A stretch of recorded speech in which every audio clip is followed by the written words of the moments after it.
This is R.A. Mihailoff, Leatherface from Texas Chainsaw Massacre 3, and you're listening to Midnight at the Monster Museum.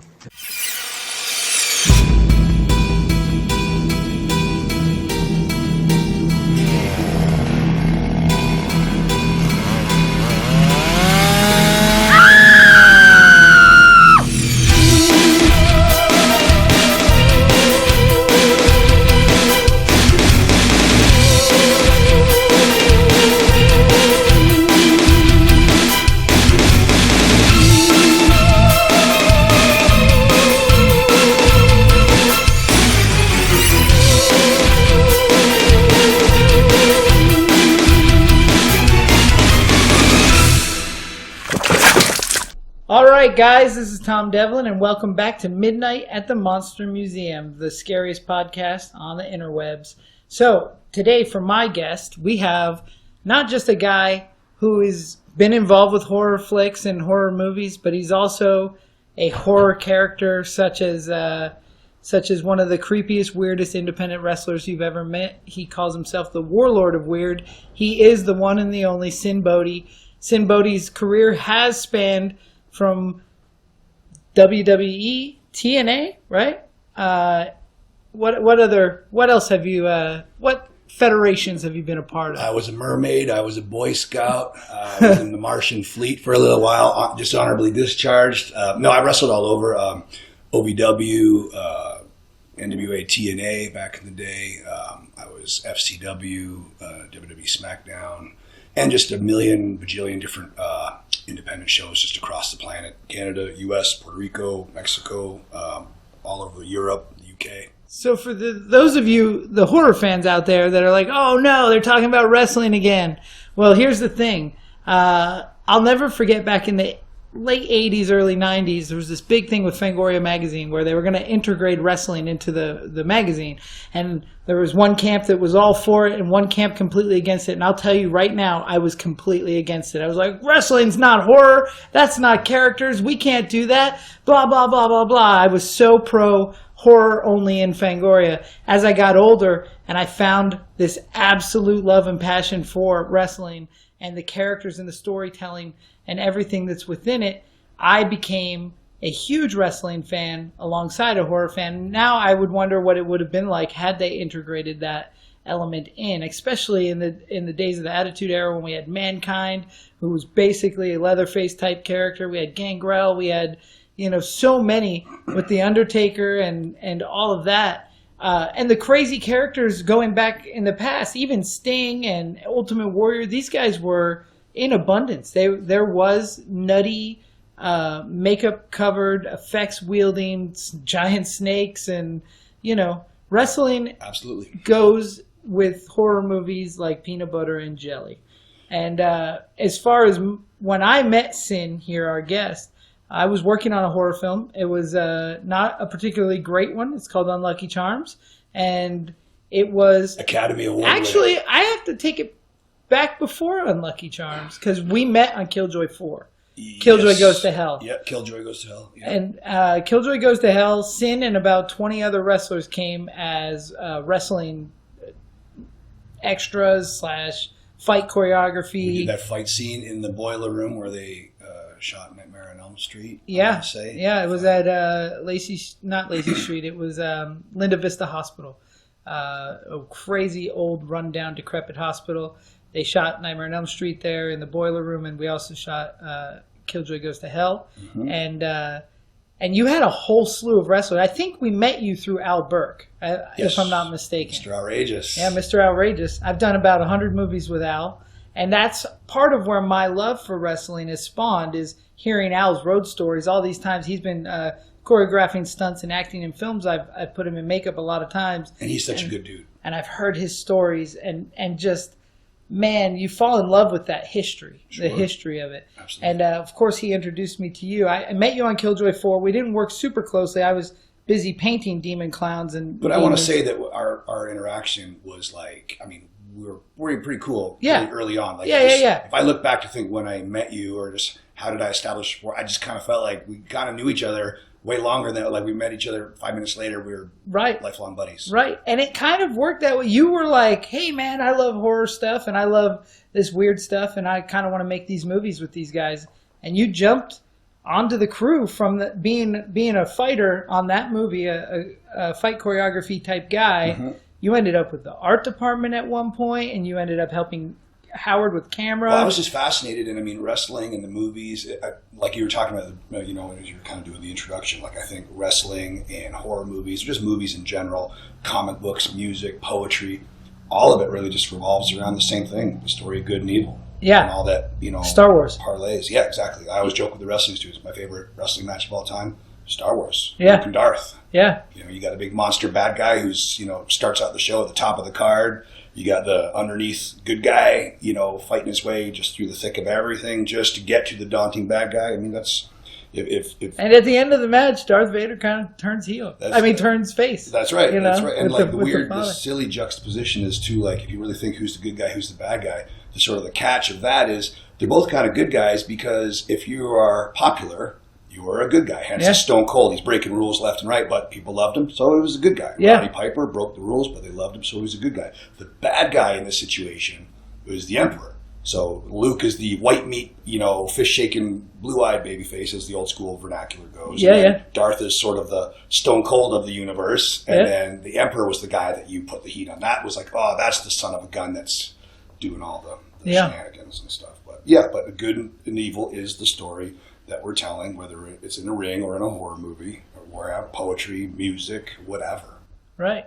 So we worked together a little bit in the Full Moon world, and then at one point I had actually relocated to Florida, and I had a friend whose daughter had scoliosis, and we were trying to raise some money for a special surgery, and I called you and I was like, I want to do a wrestling match, and you were like, I'm there, brother, and I was like, okay, but I don't know how to do a wrestling match. There's some local guys here. There's this. You're like, oh, I've got it. I'll bring. You brought Stevie Richards. You brought Jake the Snake Roberts. You brought all kinds of like real deal wrestlers to this little podunk town in Florida, kind of on your own dime. Just jump. I think I gave you a plane ticket maybe, and you came out and because you were trying to do something cool for somebody who was in need. It was and if wrestlers can put smiles on faces, that's awesome. what we're there for. And because of that, to return that favor, you had put on a wrestling show in Vegas called FREAKSHOW WRESTLING. Mm-hmm. And that was your federation at the time. Mm-hmm. And I came out to do demon clowns and vampire makeup. Sure did. And the craziest thing for me about that night, everything in my life changed that night. Because I sat there on Blue Diamond and Rainbow right there. Demon Road. Yeah, I mean right out there at Helltown. I sat there and I looked at this water tower and I called my wife and I was like, hey, maybe we should move to Vegas. And she said, why would we ever do that? And I said, well, there's wrestling and haunted houses here. And that's all my world is, There's free money in all the slot machines. and she was like, well, I don't know. 6 months later, I got this random call, and I ended up coming out to Vegas. But that night at FREAKSHOW WRESTLING, my entire circle of friends that I have now were there, and I didn't know them. One of my 13 effects guys, 13 effects guys, Chris Arredondo, was there with his buddy Zach, was the big guy with the little arms that wrestled. Yep. And then remember that guy? Yes, I do. Yes. And then so Chris was there to see that. One of my greatest friends ever, Corey Kelman and Seth. They were Seth's beard. They're the little arms was an amazing Jonathan gag. So thanks, Jonathan, if you're listening. And Corey and Seth are part of a team called Wood Rocket that I have made tons of work with. And I saw them there and was like, "What are you guys doing here?" And they're like, "We moved to Vegas." And I was like, "This is crazy." Very briefly met a guy named Drew Marvick, who has been very prominent in my career since I moved to Vegas. He's a huge part of the horror industry here. He brought a guy named Corey Taylor from a band called Slipknot there that night, and they saw your band. Right. I mean, they saw your show. Right. And then he spread the word of FREAKSHOW WRESTLING, and I ended up doing Thanks, Corey. I ended up doing a Slipknot video about 4 weeks ago. And I was like, this is the one thing I have to talk to Corey Taylor about, FREAKSHOW WRESTLING. So FREAKSHOW WRESTLING was a total freak show, too. Sure. It was so cool. I remember how chaotic and crazy that night was. I remember Jake had to go to the hospital, but you got Rikishi. Rikishi to come fill in at the last minute. Like all of a sudden we have a superstar that's just like, I'll be there. Yep. It was to see that. It wasn't just you coming to help me in Florida that showed how passionate you wrestlers are about helping each other. I saw it happen to you that night. Like the favor was, your receipt. You got a receipt. Sure. But, and I became so enthralled. All I wanted to do was learn how to wrestle. And I end up signing up. I remember I moved to Vegas and I called you and I was like, man, the day I moved to Vegas, you moved to LA. Right. Like we swapped. Right. And I was like, God damn it. I was gonna learn how to wrestle. But then you ended up coming back about a year later. Mm-hmm. And I remember you posted about opening your own school. And I signed up as fast as I could because the Snake Pit Pro Wrestling Academy. And it was you, D'Lo Brown, and Jake the Snake. Yeah. And it was my 34th birthday, I think. 34, 35. I don't remember how old I had turned. But I was so excited to join. And, man, I got my ass handed to me because I don't care what anybody says about the whole, like, oh, wrestling's fake. That mat's not hard. They're wrong. It bounces, but it's hard as a effing rock. It's fixed, not fake. It's fixed, not fake.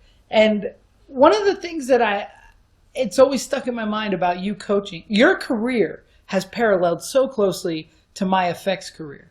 Where I started, my first job was on X-Files. I quickly jumped to movies like Scorpion King was my first film, Terminator 3, Daredevil, Red Dragon, the biggest Hollywood stuff ever, all of X-Files Season 9. And then I left that shop and went to a smaller shop and worked at Buffy the Vampire Slayer and Angel. And then from there, I started my own company. I'm working on independent, low-budget movies.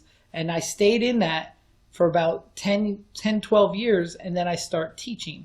And the teaching supplemented the low-budget movies. Right. And then I continue because I have passion in the low-budget movies where I have all this creative control. But I can teach to make money and still work. And that's where the Monster Museum came from. Inevitably was to which continue, we are sitting in, which is awesome. Which continues to educate, but it also makes a paycheck, sure. Which also allows me to do full moon movies. Sure. But your career, you start in the big times, like right up. I mean, in my opinion, I don't know, but it looks like you jumped straight to WWE. Well, so I was about 7 years in when I got hired for WWE, but I did get to do my time at TNA. What is now Impact. I did that relatively early in my career when I was still like just barely, I want to say maybe barely 3 years in, which makes you a complete greenhorn. Right. Like, till about 5 years, you're pretty much Albert told me it takes 10 years to be an actual professional. Well, you can define time in different ways for different eras. Like back in the day when the guys were working literally every day, twice on Sundays, whatever, like, and you got married to guys. What would happen is like, this good guy and this bad guy would be on the road against each other for a year. So they could call off the fly per se because they knew each other in and out. So that was sort of a way to do it. A lot of modern guys don't do it like that because they don't get the chance to sort of get married with guys, and it's always new opponents. And that's great, new fun adventures. But at the same time, like you have, a learning curve on this stuff. So there is some guys that are better at 2 years than there are guys at 10 years. And maybe it's because they got more time in and just with natural gifted this and that and their opponents and happenstance and luck of the draw and right place, right time and all this stuff. But, back in the day, Paul Orndorff would say, you're a greenhorn until you break 1,000 matches. And then Al Burke would, he'd say it takes 10 years, this or that. He says that when he told me, he was saying it's 10 years to get the reflex of knowing what's going on in the ring, which to me sounds realistic because even though I did 3 months, which is not that long, I never knew what was going on in the ring. I was so lost and confused every single night. I can tell you, not to be nice, but literally to call a spade, like as far as you in the wrestling ring, I would take a guy like you any day over some really athletic, really talented dude that didn't have any heart or that was like a prima donna. Like between me and Jake and D'Lo and Kenny King and Kiki Taro and Disco Inferno, all the guys that coach at our school, we could teach you damn near every trick in the book. We can't teach you heart. Right. So you always brought that to the table. I had the heart. So whether you had 3 left feet and an extra left foot stuck in your pocket, it doesn't make a difference. You were super passionate. You didn't quit. I think you're more concerned about getting other guys frustrated than I was. yourself. I was terrified that I was ruining somebody else's time who might actually be pursuing a career where I know that I'm a little late in the game to pursue said career. No, I never say never and never say die. And I think for some bigger athlete to look at you and roll his eyes speaks to what they do not bring to the table. Right. And I think this big, awesome, huge athlete. Even if they're an OVW champion. Anybody can dance well with a sure. talented dance partner, but to take somebody for all of their strengths and weaknesses and idiosyncrasies and to tell a good story of good and evil with that person, that takes skill. Well, and it spoke volumes. I'll tell you what opened my eyes to behind the curtain, basically, is the fact that if I was in the ring with you or Beast, I didn't look terrible on the outside because you guys could put me where I had to be, And it makes me, I used to be an avid hater on Brock Lesnar. I hated Brock Lesnar. But I watch his matches now and I see him protecting their heads. Sure. I see him putting them. He's very good. He's amazing. And honestly, I bought the character so much. Sure. I just thought he was a douche. And now I watch him with Dean Ambrose or somebody who else is pretty good, but Brock's not reckless. He protects their neck, and he looks massive and strong while he's doing it. And he protects that illusion. Again, how scary would Darth Vader be if once the camera cuts? So say, again, the weird difference between wrestling and actors and what have you is that you're kind of that character 24/7 to some degree. I mean, you're more so with the volume cranked when the cameras are on. Right. But you're still Brock Lesnar when the cameras are off. Right. So now just imagine that, again, that's Darth Vader. We'll put him into the situation. So you see him and he's all scary. He's got that breathing and he's got that stoic, stance, and he's standing there all kind of militant and this and that and whatever. Imagine as soon as the camera's cut and he's joking around saying, hey, Luke, let me tell you about these two nuns and a rabbi walking to a bar. You're going to go, oh, darling, you shouldn't be cracking jokes. Oh, you just burst my bubble, man. I'm expecting to be, villainous. Well, that's very, very similar to Kane Hodder, who plays Jason used to play Jason. When he is off camera, right. He doesn't go near those cast members. Right. And he won't break character in front of the kids because he doesn't want those kids to get too comfortable with him. Totally. He wants them to be afraid of them on camera. Sure. But Kane's a teddy bear. Boogeyman's like that. Gangrel's like that. Oh, yeah. Undertaker's like that. For me, I get what I look like. So, when I do go to the merch table, as a good guy or a bad guy, still looking the same way, which me in good guy mode or bad guy mode isn't a far cry difference. Right. I just might, repurpose something over here and put it over there, do a little bit more of this and focus the attention on the audience or on the bad guy or this or that, depending on the situation. But knowing what I look like, I want to keep people on their toes, but I want them to have fun. Obviously, that's why I'm there. Right. I would kind of joke and say that, when I'm in a merch table, now in a perfect world, if we weren't selling merchandise and just trying to sell extra T-shirts, and pigs masks, and whatever else to, sort of supplement the wrestling addiction. Yeah.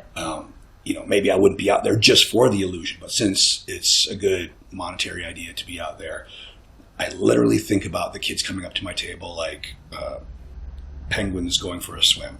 They think it's dangerous to go in the water, so they throw one penguin in, and if he comes out, they're like, oh, great, he didn't get ate by a killer whale or a shark, let's all go swimming. Yeah. So the first little kid that comes over with trepidation, as soon as they see me playing and being silly and taking photos and making silly faces and letting the kid grab my nose or something ridiculous, then all the other little kids, all the little penguins go, oh, it's safe to go swimming, and they all come flocking over to the table. So it's all just a silly ecosystem of shenanigans that we have to sort of put up. It's funny that you have to actually plan out. I don't want to go be too scary and not sell a T-shirt. Yeah, I mean, as a bad guy, I don't go out a whole heck of a lot, but when I do, I figure a lot of the old school mentality is if you're a bad guy, don't sell merch. I think, I want to feed my family, I want to pay my bills, so I'm going to go out there. I'm just going to be clever about it, thinking, every bad guy is a hero justified. Right. Even if they're deluded. Darth Vader thought he was doing the universe a favor by, he just wanted to bring order to the galaxy, even if it meant blowing up planets here and there. You know, he was deluded, but his weird ideology was weirdly altruistic. Right. So I think, like, if I go out there, I'm the hero of my own narrative. And if I'm the bad guy, if kids are coming up wanting to take a photo or buy merch, then my mind's eye has to arrive at, these kids have great taste. I'm the greatest wrestler in the galaxy, and these kids obviously know it. So, of course, I will allow them the privilege of my company. You know, and then as soon as the kids are like, I like the other guy better, mister, then I ham it up and go, oh, wow, you're lucky that your big tough dad is here, or I'd get you, you know, and which kind of makes the dad look like the hero, and the kid kind of hides behind the dad, and the dad's kind of giggling, and he's going to go home looking like the hero. And so, you know, in a roundabout way, we're doing some weird kind of like parental assist, you know, like we're kind of putting ketchup on the parent's burger kind of a thing. Right, like making dad look cooler than he was before he walked up to the table, that kind of a stuff. So I think like a weird, maybe this is a hippie-ish take on things, but I think wrestling, or just like when you're watching a horror movie, you know, you want to see these bad guys do all sorts of awful stuff, but you also want to see good prevail. You want to see happily ever after, you know? And so I think it's our job, it's our privilege, it's our due diligence to do that. If we go out there not understanding the story tools we are wielding, then we are telling the wrong stories. So when you got into the business, was kayfabe a thing? Was the fact... It was a bigger thing. It was for sure bigger than it. So it's kayfabe, for the people that don't know, is basically a lot of people run around talking about how wrestling is an act, or it's a fixed fight, and these characters are pretending. There was a time where that wasn't the case, where they were performing a very male melodrama, but they were not letting the public in on the fact that it was such a thing. And I remember in the mid-90s was about the time, I mean, I always sort of started unraveling. I mean, there was always notions for the longest time before that, but it was just rumors or just little innuendos. When Hacksaw, Jim Duggan, and the Sheik got caught driving together, that was a big deal. Like it was one of those things where it's like, they can't drive together; they're mortal enemies, you know.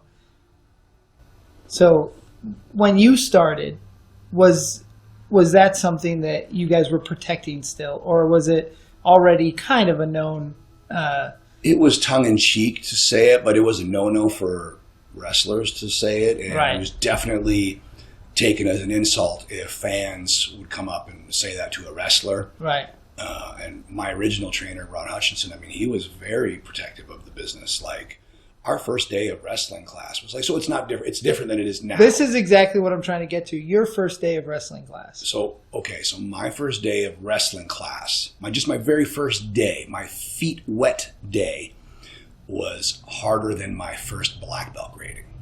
That's how hard Ron ran us, to see who had the stones and the heart to stay or to be accepted into this business that was his business as far as he was concerned, and he was to protect it. And he was only going to bring in the people that had the best heart, that could, you know, stay the course and do all that jazz. And I remember him saying, nobody gets a water break until somebody pukes, and the class is not done until somebody quits and says, I'm never coming back. Right. And it was his mission to make both of those things happen. Yeah. So those people would go out into the world and say, holy crap, this is the hardest thing in the world. Yeah. So I want to say it was about 3.5 hours in, somebody finally puked. And I'm amazed it took that long, because he beat our asses from minute one. Yeah. And then about 4.5 hours later, this one dude, I'll never forget, this big Italian-looking, big, scary-looking dude was like, all right, I quit. I'm never coming back. And that was that. And that was the end of class, about 4.5 hours. And like I said, like, that class was harder than my first black belt grading, which was no picnic, by the way. So when we were in Snake Pit, I would hear these stories of how that was, and D'Lo had his stories of his training. Jake, let alone. Oh man, Jake. Yeah. Gangrel. When Gangrel came to do a guest class, it was the greatest talk I ever heard, because he went in to wrestling class believing that it was real, and he didn't understand when they wanted him to lose a fight. He didn't want to lose any fights. He wanted to make money. His stories were incredible. But then I hear all this, and not that our wrestling class wasn't hard. It was the hardest thing that I had endured physically, and I'm old and out of shape. Gee, I thought we were taking it really easy on you guys. But that's kind of the thing. In a sense, compared to the old days, you totally were taking it easy on us. Well, today's a different landscape. Like, again, back in the day, you put all of your money down in one shot. Right. And then they just tried to break you because they got your money. They got your money. So if they break you, that's just one less person they have to worry about. And it's one more human sandwich board that's going to go into the world and advertise how hard wrestling is. Right. Where nowadays, it's a much more back and forth, trusting landscape where, you know, somebody wants to come and learn, they pay monthly, like almost like a gym membership. It really was, yeah. We trust them to pay their dues monthly, and they trust us to give them knowledge monthly. Yeah. So it's Do you more think it reflects? amicable. Do you think it reflects that the mainstream wrestling has become a little bit more?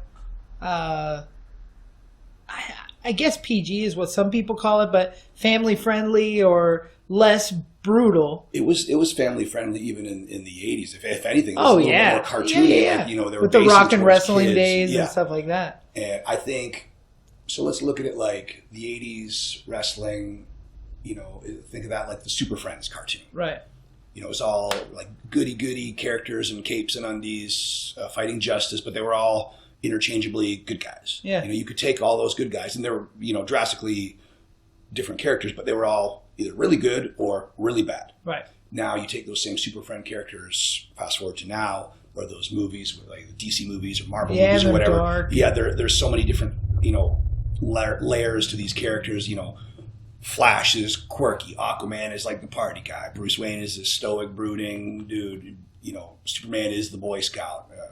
Wonder Woman is pretty much like this G.I. Jane, like no nonsense, Yeah, you know, feminist. alpha, female, you know, kind of a thing. Like there's all these different layers of these characters. And they're flawed. They have like things where, you know, different characters have this problem or that problem or whatever, where you never saw that in an 80s cartoon, where you just didn't, it's the same characters, but just for And that's kind of like wrestling when you look at Dean Ambrose or the tackling, more mature even Daniel Bryan and issues stuff like that. Yeah. You know? More mature social issues, more mature landscape, you know, ever evolving landscape and all that jazz. Like, I think if somebody came screaming along with face paint on saying they're from parts unknown, nowadays people go, yeah. Yeah. Whereas in the 80s, we're like, this is awesome. Yeah. Ultimate Warrior shaking the ropes. This is tremendous. You know, where I think people could appreciate his athleticism these days, or like, you know, his physique or how hard he worked on all that stuff or whatever. But wrestling is so much more now. Yeah. I think there's, in any era, you're going to find the pros and the cons. Like, it would be easy for me to bash this era and put over that era or vice versa or whatever. But I'm not old school per se, and I'm not new school per se. I'm the bridge. I'm Jeet Kune Do. I like all of it. I think be water and be fluid and morph and mold with the times. Take the best of old school, take the best of new school, and so forth. And it applies the same movies. You know, watching, you know, whether it's a horror movie or a comedy or a cartoon or whatever. Yeah. Like, there's always going to be things that work, and then there's stuff that is going to get outdated and stuff that might seem hokey or serious, or just, I mean, taking things out of context, like, you know, the baby, it's cold outside. Like, it was not meant how a lot of people want to, That's crazy. you know, put heat on it these days. It just wasn't meant like that in the time. We're in a sensitive generation right now. Super sensitive. Which is why I wonder if wrestling schools and martial arts schools in general have taken it a little easier on their students as of this generation that might just be crybabies if they push them hard. Well, You I know? mean, I enjoy when you guys pushed us so hard that I'm not going to mention names, but some people would be like whining or crying or wanting to go home or you know. The coaches can kind of see that. But I love that. I'm like, we're at wrestling camp, boys. We need to get pushed that hard. We should be puking. You know, that's part of it. I did. I puked. You know, again, it's like I kind of would joke with some of the guys. Like, I feel like not Mama Bear, not Papa Bear. I feel just right. I got to walk in and not push too hard, but not. Hey, you were that guy. Like, you were that guy because I'll tell you, D'Lo beat the hell out of us. I'm sure. And Jake verbally was able to. Well, Jake will get into your skull. Yes, that's Jake's. He's the cerebral assassin. Sure he is, of course. And of course. and it was awesome though to get assassinated by Jake the Snake Roberts was an incredible honor. For absolutely. I mean, like, I learned more from Jake early on in my career, just kind of listening to him. Like, I remember sitting on his couch in Fort Lauderdale when I really first started riding with him, And we're sitting there, and he popped in a few matches of him and Steamboat, him and DiBiase, him and Rude, and he would play, fast forward, pause, and be like, brother, this is what I was doing here, brother, this is why I did this, and brother. And I'm like, holy crap, this is genius, next level stuff. And of course, it's next level stuff from like one of the most cerebral guys in wrestling history. So you take all that stuff in, just like you take in all of your life adventures, just like I'm sure we could parallel you learning from so much, this master of it this. It parallels so much that it's crazy to me. Sure, and you find all your neat little tricks and these neat little nuances, and then you trip over your own things, and then you blend them with the things that you've learned, and then you create original things, and then the stuff that you do, beg, borrow, twist, mold, bits and pieces, and you smash, collage. It is. You told me one time, once you understand what's a work, you can go through every day and look at all the elements of the day as what's going on as a work, you know. Sure, and it's true. And I the wrestlers have a saying that wrestling is real life is a work. So, it's crazy. So for the listeners, a work is wrestling jargon for a fix. Yeah. So and it's you get cut off. An illusion. You get cut off by that guy, but you end up turning right, and then all of a sudden the deal you need's on the side of the road. Totally. It all works out. Absolutely.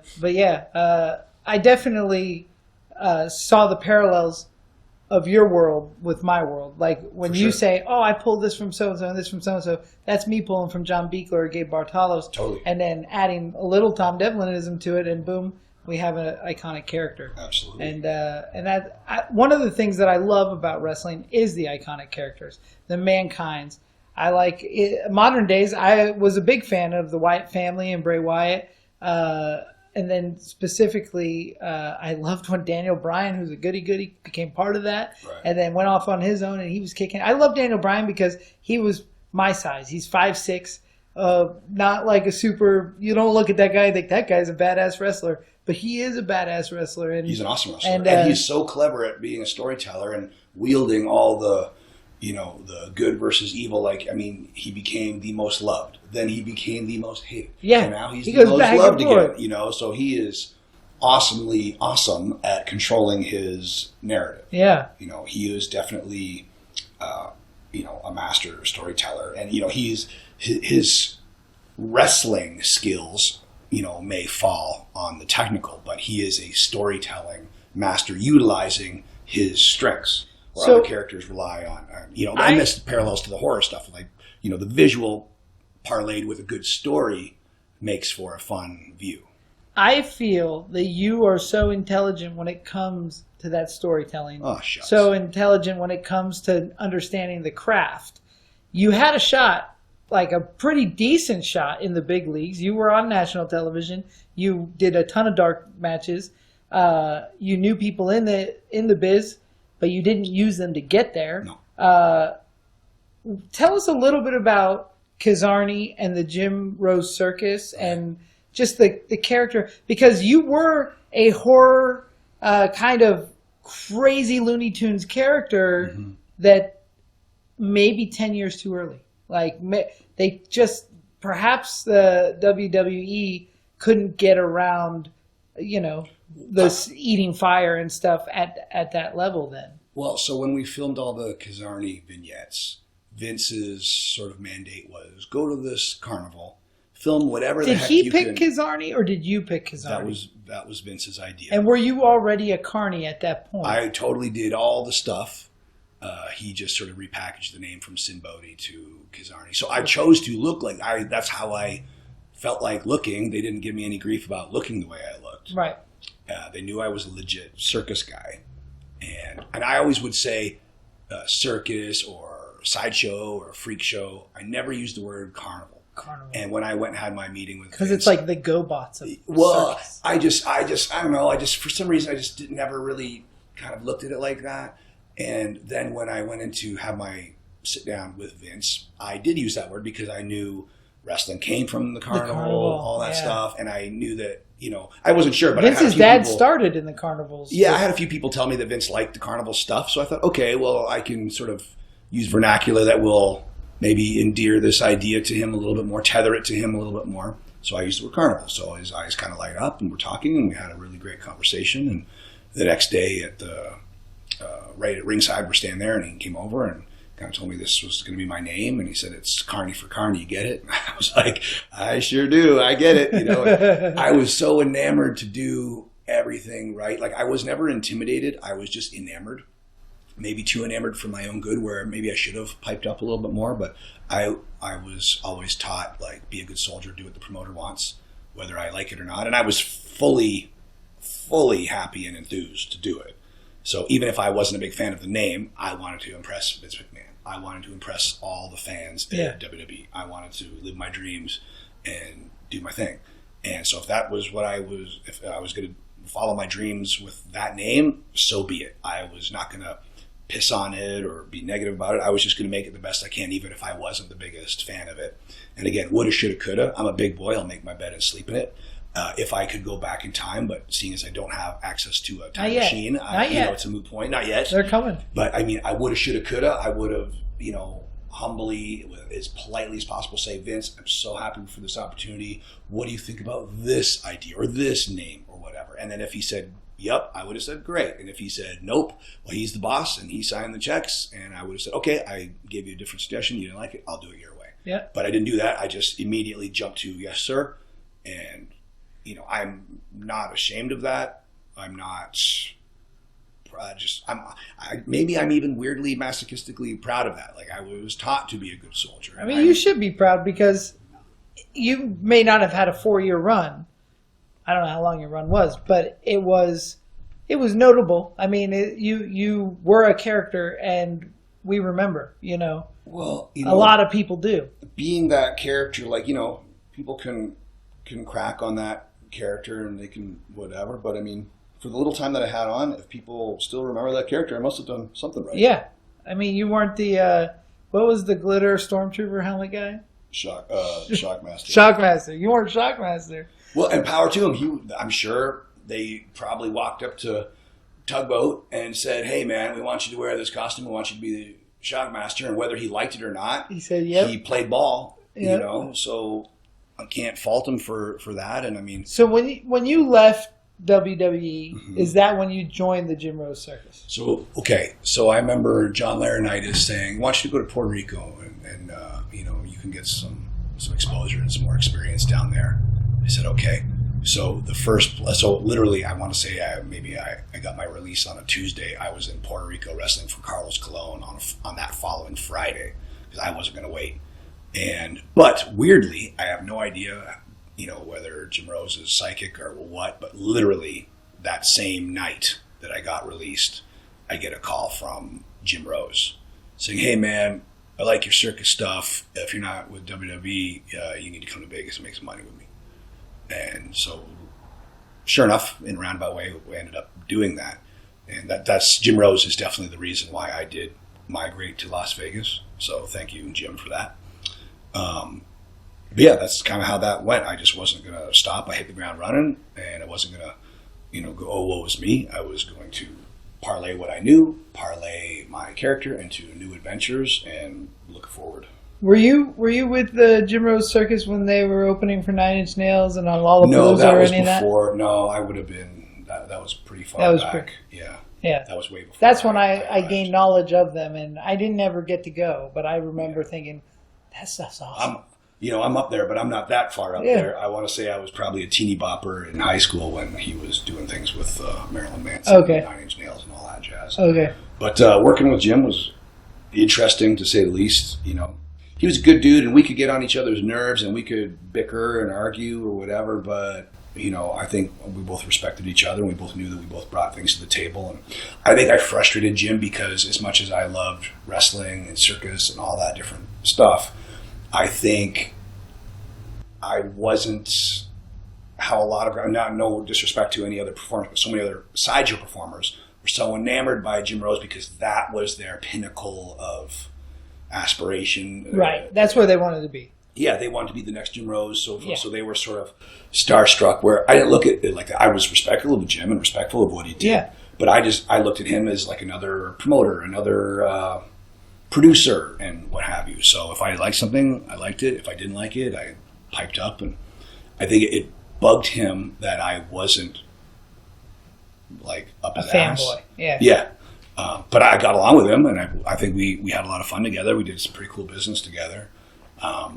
When it comes to after that, I want to say the biggest crowd I ever worked for was not a wrestling crowd. It was for Jim Rose Circus. Me as a wrestling strongman for the Jim Rose Circus at Sturgis in front of, I want to say, about 100,000 people. That's awesome. That was, I mean, that kind of human interaction is when they, cheered and made noises. You could feel their voices. Repercussion. Like you could feel it on your skin. Not just, I don't mean just spiritually. I mean physically. You can feel 100,000 voices on your skin. What was the timeline between the Jim Rose Circus and Freak Show Wrestling? And for those of you who don't know, with Freak Show Wrestling, it's not just a wrestling show. It is really like the Trauma, or it is a crazy punk rock, pop art, bonkers, balls to the wall, horror, magic extravaganza of wrestling. There are girls putting drills through their noses. There are guys with clans of demons coming out, and I mean, it really is funny, sexy, scary, creepy. Yeah, with badass music most of the time attached to it. Totally. So what was it being involved with the Jim Rose Circus that kind of let you create this freak show of a freak show wrestling? No, but Jim Rose was definitely an influence. So again, before I was KiZARNY, I want to say since maybe about 2003 is when I first started doing the circus stuff with Carnival Diablo in Toronto. Okay. So Scott McClellan, Nikolai Diablo is where he's the guy that really taught me my foundation of being a circus strongman and all that kind of crazy stuff. But as far as like freak show wrestling, so the roundabout way that came up was when I got my release. I was frustrated. I was frustrated with the PG dynamic at WWE at the time. And I started doing this thing called the DYNAMITE DEATH MONKIEZ, which was a stage show that involved, a lot of sideshow acts and bits. It's really almost like thumbing through the pages of Bizarre magazine. Sort of. Like I had Titan, who was a 7-foot wrestler, who was a developmental release. I had a guy named Sean Osborne, Bad Seed, Blind Seed, rest his soul. He was another developmental release. And then I had a guy named Tweedledee, who was this 450-pound like indie guy. Yeah, he was sort of the Jason Newsted to our Metallica. We were all experienced guys. He was this young dude. And so I kind of showed them very phonetically what I needed from them on stage. We parlayed that with their wrestling experience and the wrestling characters, and we created a really fun sort of a sideshow, stage show that was like, and we did this in Tampa in Ybor City, which was a very prominent death metal market. So we really morphed our show to fit that dynamic. So we were doing some really like almost G.G. Allen-esque stuff mixed with like, if you took G.G. Allen and Three Stooges and smushed us together, like I was doing sideshow stuff, and then we'd close it out with this big sort of itchy and scratchy Tom and Jerry, very bizarre, funny, scary, hardcore fight at the end of it. And when promoters would book us for their concerts or whatever, like we opened for like Cannibal Corpse and Seven Dust and all these different things and Obituary and all these different crazy bands. And I would have to explain to bands explain to concert promoters that think of us like another band, book us like a band, give us a setup time, give us a set time, and give us a teardown time. We're just not playing instruments, we're playing weapons. Right. And that always seemed to explain it to them. So then they're like, oh, okay, this is all right, cool. And we were this weird, bizarre Floridian attraction. And then eventually, and we did that also too, so we didn't have to have a ring. We could do it on stage. It was just a lot more portable and easier to deal with. And then as the show got bigger, then we got a ring and we started just doing a whole event where we weren't just a set on a rock concert with 3, 4, 10 other bands. Now we were just doing an enclosed evening, and that's when we got the ring, and then that soon turned into Freak Show Wrestling. And we took that from Florida to Las Vegas, and that was Freak Show Wrestling. That's awesome. Have you ever, in your career, had anything to do with the Juggalo Wrestling Federation? Or anything to do with ICP in general? I met ICP way back when I was first doing stuff with TNA in Nashville, and they were coming in on the regular. And so I knew them from there briefly. And weirdly, with us having such parallel characters, I never did any of the gatherings. Right? We talked about it a few times, and just between scheduling and this and that, it just never panned out. And then I did one show for them in Las Vegas at the venue where we did Freak Show Wrestling. Oh, okay. It was sort of like a tandem thing. It was totally an ICP thing. Like it was a Juggalo Wrestling Federation. Yeah, it wasn't like a joint production. It was just in the same venue, and they were like, "Hey, man, you're the guy that does the show here. We think it'd be cool for you to be part of this deal." That's cool. And so, I've got massive respect for those guys because they're huge horror fans. They're huge into the industry. Totally. They make their own movies and stuff. I've actually been killed by Shaggy Too Dope in a film. of course, yeah. But I've never got to go to a Juggalo wrestling event, and they're such huge wrestling fans. Sure. Those guys kind of like me. I think they love it all, and I totally respect them for what they do. It was a great show. It was a fun show. I wrestled Chewy Martinez, who was one of their mainstay guys, and we went through a Carnival death match. That's which awesome. was pretty fun. I enjoyed watching him almost puking. He couldn't his wind couldn't keep with my wind. That's awesome. And he was a super cool dude. He was a great dude. I like him a lot. Yeah. And my wife was at ringside with me, sort of, helping me with some of the props and shenanigans and stuff. And it was a lot of fun. It was fun. And it amused me to hear him saying, "I can't breathe. Just hold on. Can we just shut up. Let's just go." And just mess with each other wrestlers like to do. Yeah. It was a good time and it was a fun time. It was cool. That's awesome. Well, I'm going to wrap this one up, but I will tell you, Sinn Bodhi, do you have anything? What's going on now that you want to plug? Anything that's going on? Okay, so we've got our wrestling school in Las Vegas here, the FSW Snake Pit Pro Wrestling Academy. FSW, Future Stars of Wrestling, is the show. Snake Pit is the school, and we are smashed into one awesome facility really close to the airport. February 5th, we are going to have a wrestling seminar with Hall of Famers Million Dollar Man, Ted DiBiase, and Hacksaw Jim Duggan. And the following night, February 6th, we are going to have a show for just any and all humans that want to come and check it out. It'll be kind of like a road show, road stories, Q&A. It'll be a really, really cool time. And that's you can find that on Facebook at Future Stars of Pro Wrestling and the Snake Pit Pro Wrestling Academy. And for me, Sinn Bodhi, you can find all of my shenanigans, where I'm going to wrestle, where I'm teaching, where I'm doing seminars, where I'm doing shows at Sinn Bodhi, SINNBODHI. And that's Instagram, Facebook, Twitter. It's all the same.